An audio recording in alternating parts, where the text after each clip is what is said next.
As promised, I'm here. I'll wait in for a few people to join in. I'll give it a minute or two until I see some folks joining in. Hi, Nupur. So nice to see you here. Hi, Ali.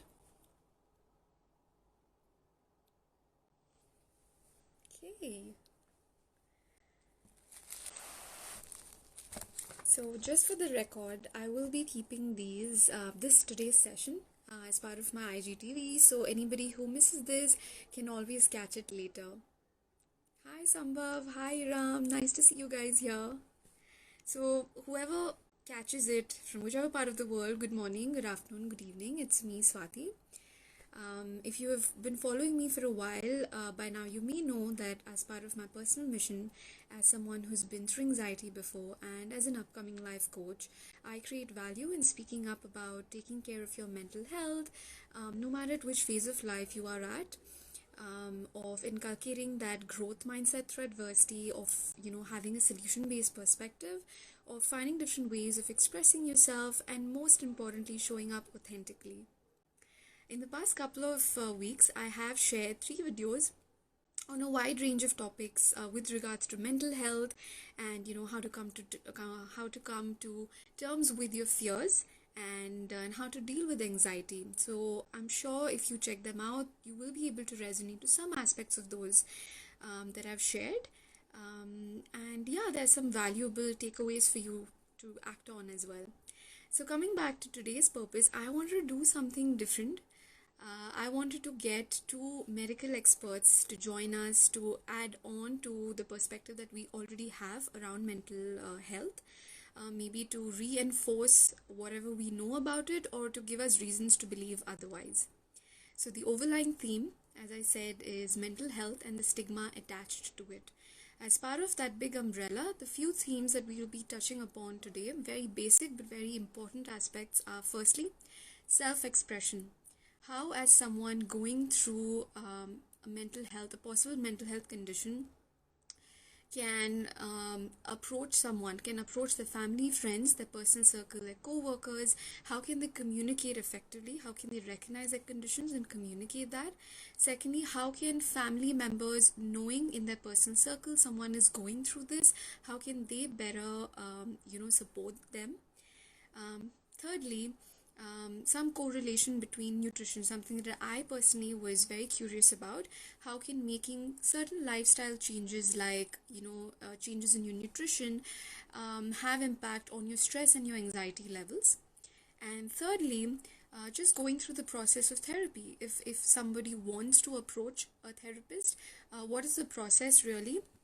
And what are the steps that they can take to inculcate certain sustainable methods or therapies of getting better and of taking care of their mental health. So without further ado, I'd like to introduce two mental health experts who are part of this amazing community called Mind Aid Therapists.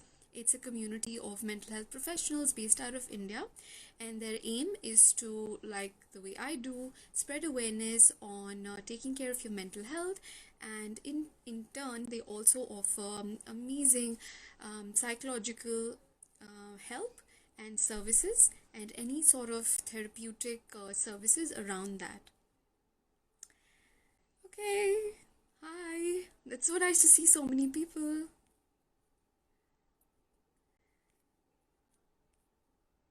Okay, I will just add our called Shambhavi Deval, who is a clinical psychologist, and her expertise around depression, OCD, and bipolar disorder. Hi, Shambhavi. Hello, Swati. I'll just give you the opportunity to maybe add on to your expertise before we dive into the session. All right. So, my name is Shambhavi Deval. I'm a clinical psychologist. So, I've completed my MPhil in clinical psychology. I deal with patients or suffering from clinical disorders like depression, anxiety, obsessive compulsive disorder, borderline personality disorder, bipolar disorder, and a lot of clinical other issues. Okay. So as I mentioned, quite often, someone who is going through such possible, mental health conditions or any discomfort, if I may say, the first step is bogged down by the stigma that something is really wrong with me and I will be Right. judged for it. Or they might go to the other extreme where they might take everything so seriously and they might think that things are not within their control. So in such Right. circumstances, what would you say as a medical expert to someone who is going through this, and what level of confidence can you give them to seek help, even if it means to be able to communicate with their immediate circle of people? Yeah. So I completely understand that at times it might get very difficult to talk about your personal problems or emotional distress to someone who's close to you or your family members. But we need to understand that the sooner we talk about it, the sooner our issues are going to get addressed and sooner we're going to feel better. So there's nothing wrong with asking for mental health help. For example, it could be as simple as, listen, I'm struggling with a math problem here and I need some extra help. So similarly, you can just go and ask and talk about it that I'm stuck on an emotional issue here, or I don't know what to do about it in future and I require some little extra help. So when it comes to communicating with your parents, it is very important that you are clear about what is going wrong with you. For example, Mm, you might be very vague about it at times, that I don't know what's wrong with me or I'm having issues related to sleep. So I suggest that you Google about it or do some research before communicating about your issues to your parents. So rather mm, than saying that I don't know what's wrong with me, you can say that, okay, I'm feeling very low since last couple of months, or my appetite has gone down, or my sleep has been reduced, or my sleep is very restless, and be very clear about it. The mm, next thing is, those who find very difficult to talk about their parents in a face-to-face conversation can write a letter to them or drop a message, right? yeah. So it's important that you talk about it. Then finally, it might be scary. I understand it might be scary to discuss about such things with your family members, because your family might not discuss uh, mental health issues in day-to-day conversations. But Right. it is important that you understand that what is right for you is important at that moment, rather than what Mm, is being done and what is being not done. mm, Also, if you're not comfortable in talking to your parents, school and college students can always approach their school counselors, and the counselors will guide them in terms of what to do in future. If the issues are mm, very severe, like clinical depression, anxiety, and a person is suffering since a very long time, you can always approach a therapist or a professional uh, who can help you and guide you in terms of what you should do in future. mm. Okay. Okay. I think in addition to that, when I'll just draw from my own personal experience that when I was going through anxiety, work-related stress, I always had this thought process that nobody else would understand me. Maybe I'm the only one who is, it's probably self-inflicted, or maybe I'm the only one who thinks that I'm not capable enough to deal with it, right? And that was the first barrier. But when I overcame that and when I openly spoke about it with my family members, with the life coach, that gave me the confidence that yes, it's not the end of the world, and it has a lot to do with your belief systems as well. Right. Just in addition to this, that's what when we speak about stigma, quite often I think we feel um, that we're the only ones in this, and people are going to stereotype us, or they're going to Right. we are going to feel like outcasts. Especially at workplace, I think sometimes people tend to lose opportunities because of this undue stress and unrelated stress, in fact. So what do you think then, if they were to approach a therapist, right? If they were to Mhm. speak to a professional person in this case, how can they approach it, or what is the process of getting the right help in terms of professional? Right. So unfortunately, to this day, there are a lot of opinions and stigmas about what psychotherapy is. So a lot of people might think that, am I crazy that I have to go to a therapist? That what will people say if they come to know that I am going to therapy? Or am I mentally or emotionally weak that I require a therapist? But we all need to understand that it can be hard to reach out initially, but once we do it, it gets much easier. And in today's world, if you see, everyone is struggling with some or the other mental distress. Just the severity differs. So in this Mm-hmm. journey, you're not alone. There are a lot of people who are suffering with you, and due to the stigma. So when it comes to stigma, we need to understand one thing, that the more we talk about it, the more frequently we bring up mental or emotional problems in our day-to-day conversation, the stigma is going to be reduced. So to reduce the stigma, we have to come up and talk about it. And Mm-hmm. the fear of judgment or what will people say, this doesn't matter when it comes to seeking help, because it's completely okay not to feel okay at times. So we need to understand that and seek the right treatment when we are in distress. Also, there are a lot of opinions, like, people think that therapy is a very long term ongoing process and it's very expensive also. So coming to that point, we all need to understand that therapy addresses your root cause. Mm-hmm. So at times a person might be suffering since the age of 12. So, and if he's 26 years old right now, the therapist actually has to go back and address the root cause, so that the cognitive patterns or the thoughts have to be corrected since that time. So that is going to take time. And once you get a hang of it, you can use the techniques which the therapist might tell you, and you can use them lifelong. So it is agreed, it is an ongoing process, but it's going to benefit you for your lifetime. And Mm-hmm. coming to the cost. So here at Mind8 Therapists, we provide therapy at very affordable prices, and we also might give discounts to people who actually require therapy but have financial constraints. Uh, Okay. right. So coming to the next point, that how to find the right therapist. So Yeah. here I would mention a very important point is, pick up a good therapist, not a convenient one. Mm-hmm. So I understand the cost and convenience is very important, but we should check our priorities. Making mental health your priority is very important, because if you're not mentally balanced, or if you're not mentally healthy, or if you're suffering, it's going to affect your day-to-day functioning. So Definitely. while Yeah. selecting a therapist, you should select the therapist according to your priorities and not your convenience. And Mm-hmm. also, it's very important to look for qualifications, because in India, there are a lot of people who practice without appropriate qualifications. So, Mm-hmm. for a counselor, the minimum qualification required is MA or MSc in psychology.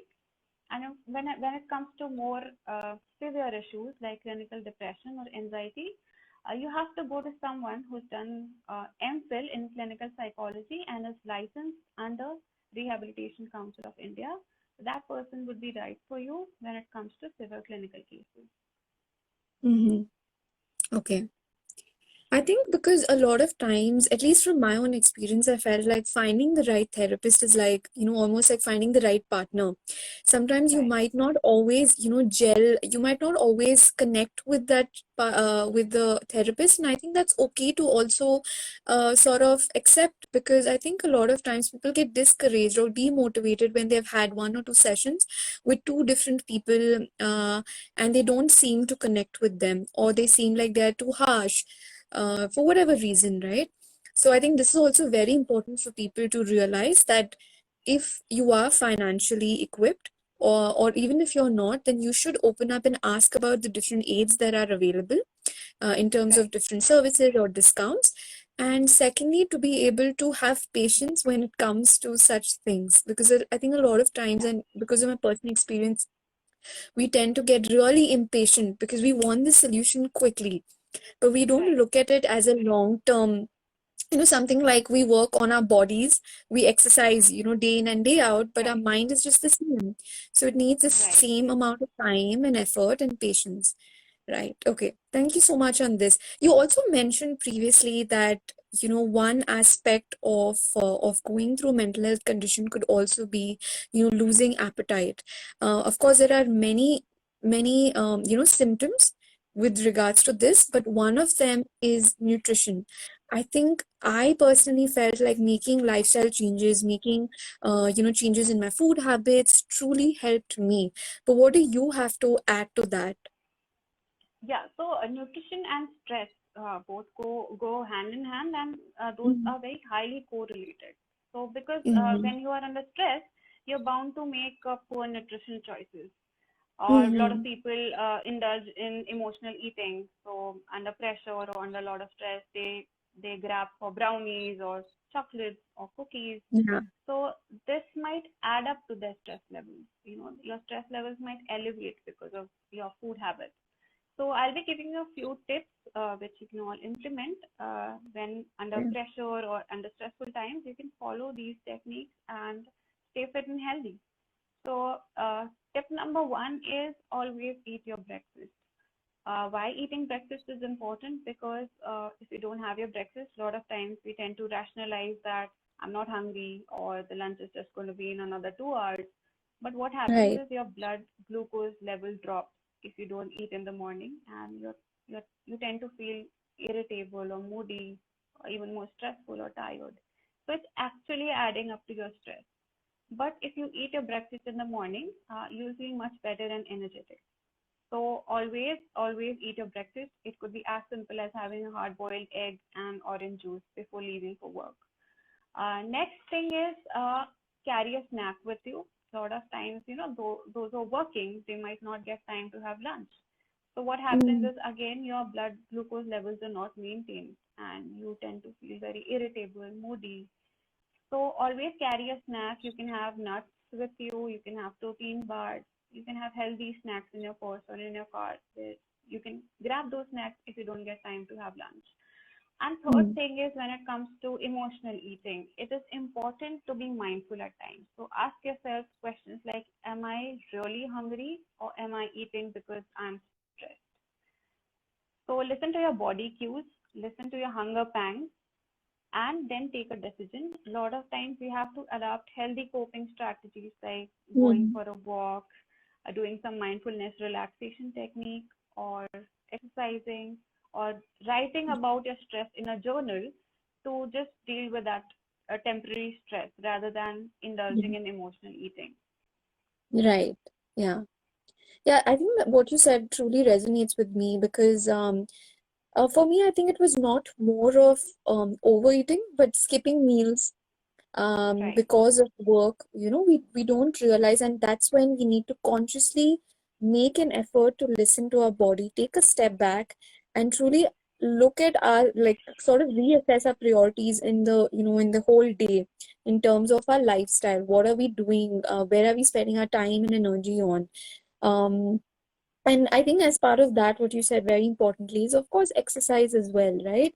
Yes. Quite often, I think we don't understand the value of exercise and even meditation. I know a lot of people in my personal circle who think meditation is overrated, but I think quite often, if it's not approached the right way, if they don't have the right resources for it, or they don't take the right maybe classes, as you said, we need to check the right qualification for people who we approach. That could make a huge difference Difference. Right. in the way they inculcate these habits in their day-to-day lives, right? Okay, Definitely. thank you so much. We have a lot more questions.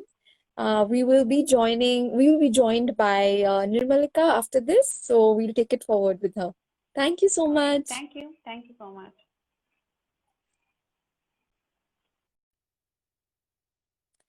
Right, so that was quite insightful in my opinion. And before we get into some more questions, if you guys are enjoying this, do send me some comments. I would love to hear your comments on how it is going so far.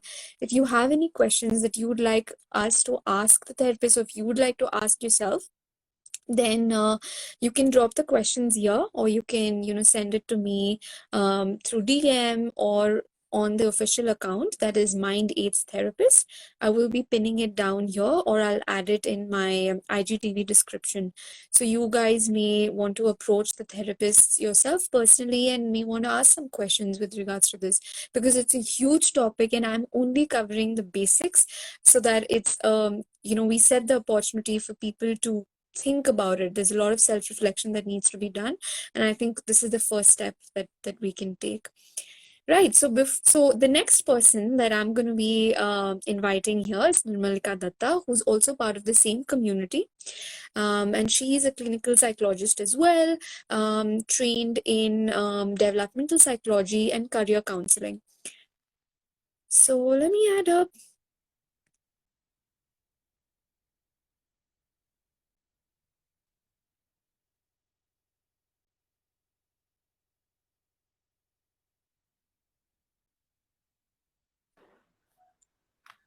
Hi. Hi, Swati. How are you? Good. Thank you for joining us. Thanks for taking up the time. I'm very glad that I'm, being able to be a part of this session. And I was hearing you and Shambhavi. It was really insightful insights from both of you. So it was really great having both of you, talk Thank you. about the bits and bits of psychology and mental health and things like that. Right. Thank you. And I'm looking forward to you adding value as well. Yeah. So, in continuation to actually what Shambhavi shared with us, she did discuss that, what the first step to take when we approach our family members or our friends, right? So in this case, how can we support our family members who are going through this kind of thing? Now, someone who's on the other side of it. Yes. That's what that is also a very important thing. Sometimes people undergo a lot of problems regarding their mental health, and they will be the ones who are struggling alone. And at that point of time, they need a lot of help from the surrounding people, especially the loved ones. Their care and support matters a lot. It gives a lot of strength to the person to fight and deal with the mental health related challenges that they're facing. So, coming on to this question, first I would like to say that having a conversation itself, with someone who's suffering from mental health, that itself is a little difficult and tricky one, but at the same time, it is equally very important, to show the support to the loved ones. As I said, that the person might be the closest to you, or someone whom you see in your daily life, and whom you keep meeting all the time, or your family and friends. So hence they might have set some expectation also from you at the same time ki I know this person so well, so probably this person will understand me better and support me in the every possible way. So what we can do is, in that case, how do we start first? We start by breaking the barriers and uncomfortable conversations by becoming a resource of mental health issues. We become a resource to them and show them the strength and guide them through various ways that we can, and we know, especially with our words and actions, that is what is most important. So by words, I mean to say that try to strike a conversation with them in the right time and space. That is very important. And I think Shambhavi also mentioned about the same thing, that right time and space is very important, because what if we start a conversation which is not a convenient time for the other person, and you might just have to hurry and rush upon and finish it, so it will end abruptly and it will not serve the purpose as well. So in that case, we have to select a appropriate time, and environment should be very friendly for both of them, especially the person who is suffering from mental health issues. And it should be a convenient and comfortable space where they can sit and talk comfortably. So in case the person is having difficulty in starting or striking the conversation of how to start it, because starting itself is a big thing. So in that case, what they can do is they can start by asking very simple statements like, how are you feeling today, or how are you feeling now? Is there something bothering you? or is it, are you feeling okay? And these type of statements will be a great starter for the conversation, and slowly the person will say something or the other that they are facing issues and things like that, and then the conversation will build in and it will go on. And also it might happen so that the person may not be comfortable to talk about whatever they're suffering from, and they might not be comfortable discussing about the issues that they're facing. So in that case, it's best not to pressurize them at that point of time, and let them have their own time and space, so that they slowly open up. So give them the right amount of time and space, and at the same time let them know that you will wait for the person, and when the person is ready, the person can come back to you, and you will wait for the person to have the right time, and you will be there for the person, and you will wait and listen to the person carefully, and try to give the solutions that you have from your end. So basically you have to let them know that you will wait for the person for the right time, and give them the space, and leave it for them to come up to you. That is very important, because we cannot push them through, because they are already having a tough time, right? So apart from this, it might happen so that even when you're conversing, still the person may not be able to open up or converse with you in the right possible way. So what we do is, in that situation, what we do is we continue the conversation however it is going, and let it be a conversation where you just listen to the person, listen to their needs and concerns in a very careful and compassionate manner. That is very important. At the same time, be non-judgmental and non-biased, because what will happen is, in that way it will create a sense of security for them, and it will build a trust. And security is a major issue when it comes to mental health. They don't want to open up, because they may not have the sense of security that you will be able to help, or they may not be able to trust upon you. So in this way, when you let them speak in, and you listen to their needs and concern in a compassionate manner, they will be able to build a certain amount of trust and security. And eventually, initially, even if they decide that they don't want to come up and speak to you, or they don't want to just open up, eventually they might have changed the thought process, and they might think ki, chalo, let me just give it a try and talk to her or him and discuss, and let me see how it works, can I get some help. So that might be the case. Slowly they might open up. So apart from this, what we have to do is, we have to provide emotional support to the person. That is very important. And how do we do that? We provide also strategies of self-help and information regarding self-help, how they can help their own selves through different strategies and methods. Apart from that, you can also give insights on the professional help that is available in and around the person, and also let them know that seeking professional help is completely okay. It is just like going to a doctor for any kind of physical concerns that we have, like for a common cold and cough, we just rush to doctor and take pills and do gargles and things like that. So it is completely normal, like, just as we go for our issues to a physical doctor related to physical health, same way when we have issues related to mental health, we just go and seek help from a psychologist or a therapist or a psychiatrist. So just encourage them to take help however possible. And most importantly, be there for the loved one, be present for the loved one. That is very, very important. As I said before, it might be a difficult conversation to start with, as it might be the first time that someone is approaching them in this way and acknowledging their mental health challenges that they're facing. So it might not be something which is very common. It is something, maybe it will come to surprise to the person as well. So in that case, just what you can do is be compassionate, show some love and patience, and I think that should work for the person, to open up after some point of time. Apart from all these things, what I feel is one more very important point is, do not ridicule the person, do not undermine the person, do not shame the person in any possible way when they are conversing. Do not pass any kind of comments, or do not give judgment to the person whatever they are saying, because that will again lower their self-esteem, and whatever possibility of them coming up and speaking to you, that will also go down the drain.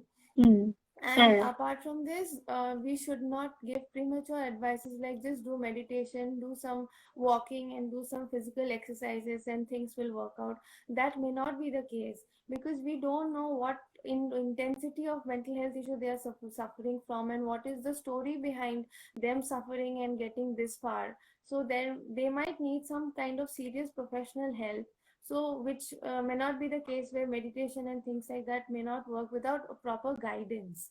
So a guided way of solving the problem might be the solution. So we should not give them such advices like, go by yourself and do meditation exercise and your problems will be solved. I think I have spoken a lot about it. Do you want to say something? I think that's enough to be an Okay. I think that I can't fix right now. But I apologize, guys, for the echo. I'll try to be as audible as I can. Can I do something about it? Just probably just let me know if this changes the echo. Hi. Yeah. No, it's still there. It's the same, is it? I just Okay, put it's a the same. earphone just to see if that is. Okay, I think now it's better. Okay. Yeah, much better. Thanks so much. Welcome. Was I audible when I was speaking, or how was Yes, it? you were. You were very much audible. It was me who was echoing. Yeah. But thank you for sharing those very important points, because there are two things that came to my mind when you said that. First was, quite often when we see someone in our immediate circle probably being a little off than usual, who's a little low, who's quiet, we think that, or just, making them watch something funny, or, very temporary way of distracting them is the end goal. That may not be the case. Of course, at that point in time, that might be okay for them to feel better. But I think to be able to sustain it for too long in terms of sustainable self-care, just by, denying it, denying your feelings, or thinking that you'll be fine, or, seeing someone else in your personal circle going through it and thinking that, I'll just distract them for a little while and they'll be better. I think we need to sort of do more than that. And another thing that came to my mind was, sometimes, we go around asking people, are you okay? Are you okay? You can always talk to me. You can always talk to me. I think sometimes, and I might be wrong here, sometimes it might put pressure on the other person to speak up about things when they're not really ready about it. Definitely. Very common. Yeah, sorry, go ahead. No, that's okay. What I feel in that case, what is the issue here is we don't give them the right amount of space that is required. Right. Yeah. Yeah, they may not be ready at once to talk about it because they may not feel that is the right situation for them to talk. Maybe they want to talk about it sometime later when things are little under control. Sometimes people even want that. They don't want to, come up with it exactly immediately when it has happened. Maybe after a while they feel that, okay, let me now just share and see if I can get some insight from the others. Sometimes even people try to solve the issues by their own selves. They want to give it a try. So what we should do is, I feel, we should wait and give them some space, because that is very, very important, so that they come up by themselves, and rather than forcing things into them and always telling I'm there for you. Actually, sometimes this also happens that we just keep saying that we are there for them, but in real we may not be actually present for the person, because for saying sake, a lot of people say that we are there, but in real, being with a person and empathizing with the person is very, very important. Empathizing is what is important, and giving them some amount of time, right amount of time and space, and they will get back to you if they feel that they need help. True. Yeah. Okay. So the important thing to remember here is, as someone you see in your personal circle going through a possible mental health condition, give them the space, empathize with them, and don't be judgmental about whatever it is that they're going through, and don't force them to communicate when they're not ready for it. Right. Exactly. I think then further from this, I was curious to know what are the possible then types of therapies, under this. If I think Shambhavi briefly touched upon this. on how to recognize or how to approach the right kind of therapist. But when it comes to what kind of services might be available or the different kind of therapies that might be available, then what would you like to say to that? There is a variety of therapies available actually, depending on the person, depending on what kind of issue the person have, is the Right. therapist selects what kind of therapy is required. Mm-hmm. Most common one being cognitive behavioral therapy. There is NLP also, which Shambhavi already spoke about, neuro-linguistic programming. They use techniques from neuro-linguistic programming in therapy. Techniques are used from that. Very commonly used is CBT itself. Other than that, there is just behavior therapy where there is a systematic desensitization, graded exposure. It all depends on what kind of issue the person is facing. These are actually technical terms that I'm saying, which generally people may not know, but people who are from psychology background, they will be able to understand. Mm-hmm. Dialectic behavior therapy, DBT, is also there. It is also detailed behavior therapy, which they focus on different types of issues that related to behavior and thought patterns and things like that that they Mm-hmm. use. Apart from that, mindfulness is one of the major things that they use nowadays. Mindfulness is a part of therapy in a very very big way because it is found to be very effective in one's physical as well as mental health, to have a Mm-hmm. kind of well-being, for the overall well-being of the person. So I think Right. cognitive behavior therapy, under that there is lot of different types of techniques that is used. Dialectic behavior therapy, that is DBT, and yeah, NLP is a part of the therapy that they use. Mm-hmm. There's individual therapy, again, there is group therapy. Sometimes there are issues which can be solved with a group of people, because issues such as related to socializing and emotional, socio-emotional concerns, these things are solved better in a group. Okay. So group therapy is also available. Family therapy is also there for people how to handle, like, as the topic that I covered, basically how to communicate and support your loved ones who are suffering from mental health issues. So family therapy comes in picture, and they will let you know how to handle the person who is staying with you who is suffering from any kind of mental health issue. Family Okay. therapy is also there. Yeah, so individual, family, group, these all are different types of therapies that are available, which Mm-hmm. some at some point or the other, everyone, like people who go and seek help, they undergo all these things. Hmm. Okay. I think because you spoke about NLP, which is neuro linguistic programming, I was reading up a little bit about it because as a life coach, I was looking to incorporate that in my own practices and if, with my upcoming clients. So a little bit, I'll just like to give our viewers a little understanding of that, of what I Yeah, know yeah, and how please it go ahead. benefited me.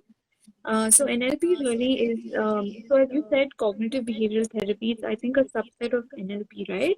And this includes visualization techniques, reframing of our thoughts. When we come to terms with our fears and whatever it is that we're going through, we recognize it, we come to terms with it. We might do journaling on it, and then we Yeah. find ways to reframe our thoughts around it. And then I think another aspect that you touched upon, the behavioral aspect, right? I think quite often we don't realize this on a day-to-day basis. Um, Even without realizing, the smallest of things, the things that we do are triggered by our behaviors, our even our posture, right? Yes. Very simple example is sometimes when they say that if you're not feeling confident enough when you go into a meeting, just put your posture in a way that like you're upright and put your arms around you like that, don't cross your arms. So some things like that I think are also included as part of neuro-linguistic programming, and even mirroring. This Yeah. personally helped me, just talking to yourself in the mirror. I know it sounds Mirror. silly, but No, but it that, helps it immensely. helps, it helps. Yeah. It helps because it's a kind of practice. It gives you, since you're practicing, it gives you kind of confidence of whatever you are practicing in front of mirror. Also, Mhm. sometimes you self-talk in front of mirror. You see yourself. It's related to your self-esteem and confidence directly. It might sound silly, but it is used in a lot of I ways. know. I know. Actually, it's beneficial to those, especially those who have kept their feelings, who have bottled it up for so long, and they're still looking for avenues to express themselves. So I think this Hmm. could be one very simple way, the simplest that you can possibly do is just looking at yourself in the mirror every day and just addressing whatever it is in your thoughts, right? Just speaking out loudly in front of the mirror Yeah. or journaling your thoughts. All of these small, techniques were quite often considered overrated. But I think if you practice it, if one practices it for a long period of time, they may see the way they approach things could also be different because they're saving headspace and they're dumping all that is bothering them into a journal, for Yeah. example, right? And that itself creates, this clarity in a way.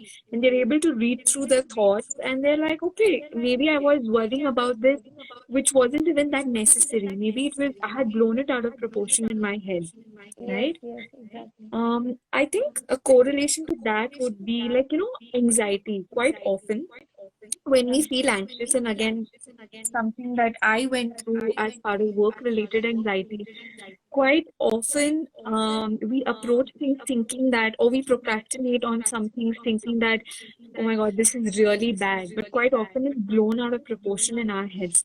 So when it Yeah. comes to work related anxiety, because I know that a lot of peers around me are probably going through the same. So what advice or what strategies could you give to people like those who are specifically going through work related stress and anxiety? Yeah, so work-related stress and anxiety is a very common thing that nowadays people are facing, and especially with the pandemic, a lot of things have changed, and they are working from home, but otherwise also still they are facing a lot of issues related to work Mm-hmm. because of the situation that has occurred.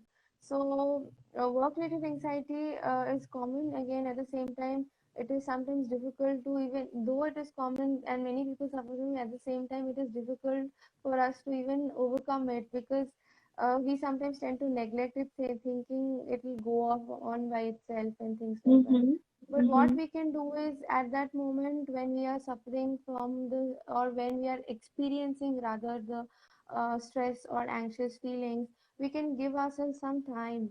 You can probably take a break with a tea or a coffee, and meanwhile, just go through your thoughts, brush through your thoughts, being mindful, basically being mindful at that point of time and taking a break from that particular moment. It will probably be some kind of different, the atmosphere or the feelings of exactly, feeling anxious and things like that might change. At the same time, one more thing you can do is keeping affirmative statements in front of you when you sit for work or when your desk, because it will constantly remind you of your self-worth and capabilities. That is very important. Sometimes what happens is we get to hear a lot of negative things at the work, and it really affects and bothers us, and it reduces our, makes us feel very small, and even though Right. we may not actually be, our capabilities and the possibilities of our success, being successful might be much more, but still we feel that way because of the comments and at negative atmosphere that surrounds us. So in that case, keeping affirmative statements at your desk and reminding yourself constantly of your self-worth and capabilities, that you are, much better than what you are doing right now, and your capacities are much more than this. This will also be of great help. Apart from this, wherever you are sitting and you experience that kind of feelings, please move away from the location for some time. If possible, do some short meditation for 5-10 minutes, or some stretching. That will also really relieve your stress, because physical exercises also relieves, and it is proven that it relieves some kind of stress. And Mm-hmm. meditation will definitely help because it will calm down your mind and thought process and give you a sense of worth and meaning to your life. So how you can do that is, if you can have few apps on your phone, like Simple Habit, Calm, Headspace. These are very common apps available, which is used for meditation. So you can have them Mm-hmm. on your phone, and whenever you're experiencing such things, just open the app and listen to one of the short meditations that is there. They make you practice simple breathing techniques of breathing in and breathing out with counting, like for count for three, inhale for 3 seconds, Yeah. hold your breath, and then exhale for seven, like that. These things really help to calm down your mind and be in your consciousness and think about the positive side rather than being on the negative side. Mm-hmm. So yeah, instead of going by the negative statements or comments that you get, reminding yourself that you are much better than this and you will be able to do better than this, that itself will be a big stress reliever at that point of time when you are experiencing the stress. Okay. Thank you. I think just to add on to that particular topic, I know that when I feel stressed at work, I immediately go into this frenzy of cleaning my desk space, of making sure firstly that the area that I'm working at is actually clean, because that immediately puts me in a better sense of control in a way, right? Because a lot of times we feel anxious because we're feeling out of control, and everything is all over the place. So I think the first thing I do is I clean around my physical space, and as you said, take a break, no matter how short or long that is, take a break. And in the form of the pent up energy that is within you, probably even maybe even like give it a shake or do stretching, or take deep Yeah, breaths inside out. One of my yeah. mentors actually shared this very interesting way of letting go of the pent up energy in your body, and that is by just how dogs shake their body after like they get out of the pool. So just kind of shaking yourself vigorously. And trust me, I did that, and again it felt silly, but it worked, right? It works. So some like simple techniques like these help. Um, in addition to making those to-do lists and the regular stuff that we anyway we do. Yes, yes, yes. Yeah. Breathing techniques really, really help. I have seen it personally with myself as well. Sometimes we all experience stress. Even being a psychologist, we are human beings at the end of the day. Right. Even we Yeah. experience some kind of stress related to work and our own personal life.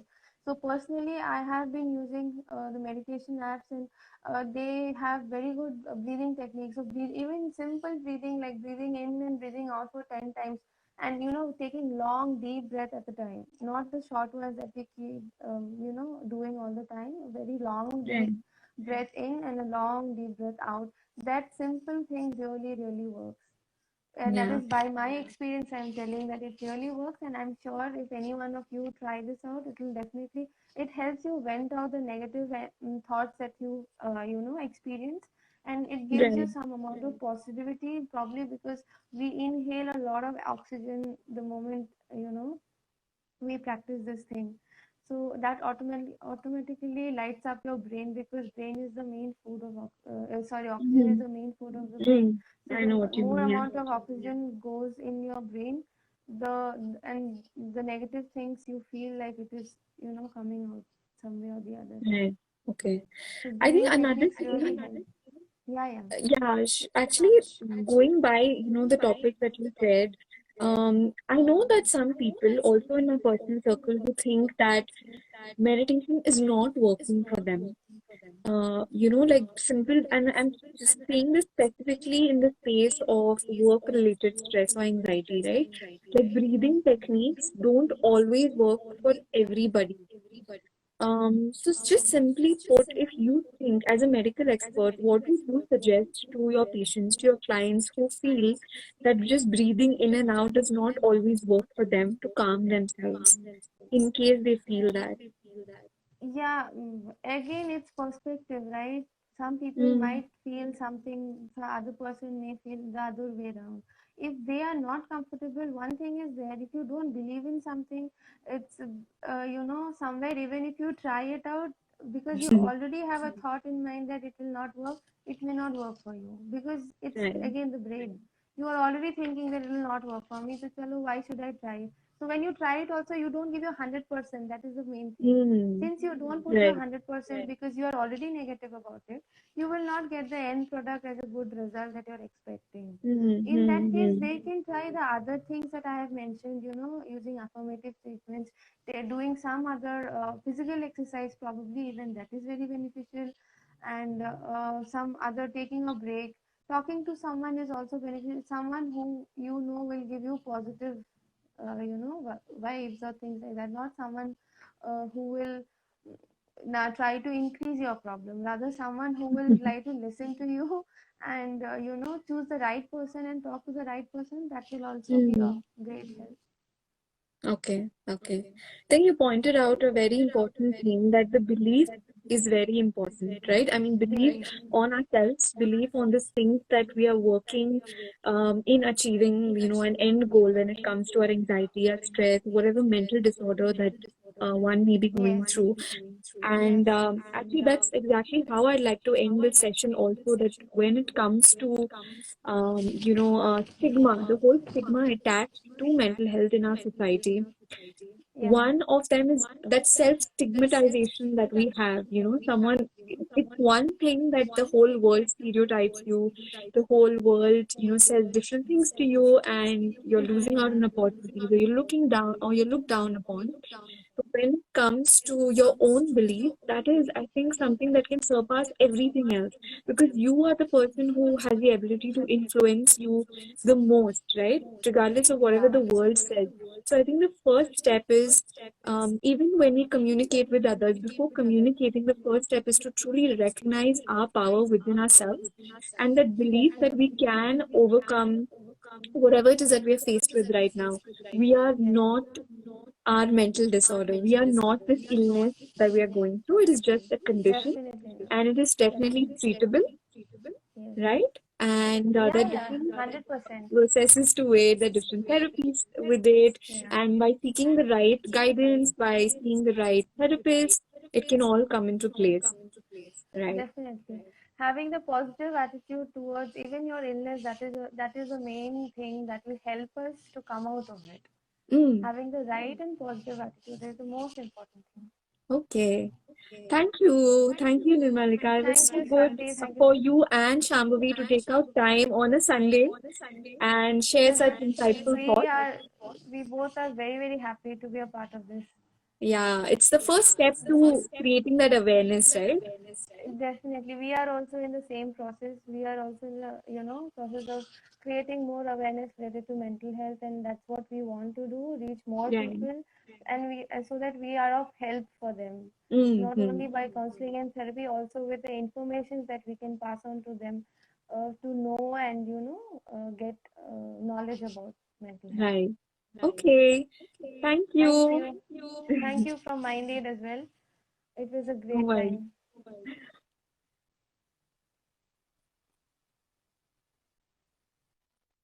So, guys, the whole summary behind this session is that no matter which side of the distress are you on, if it is you who's facing mental condition, mental health discomfort, or if it is you who knows someone in your personal circle who's going through this, please always come from a place of love, right? Be non-judgmental about it. Give yourself and others the space to communicate, to find different ways of expressing yourself, maybe through art, through a hobby, finding that one person in your circle, who you can trust with compassion, with support, during your need, your in need, and most importantly, don't force the other person to constantly open up about their mental health issues, right? Give them the space and time to firstly come to terms with whatever it is that they're going through.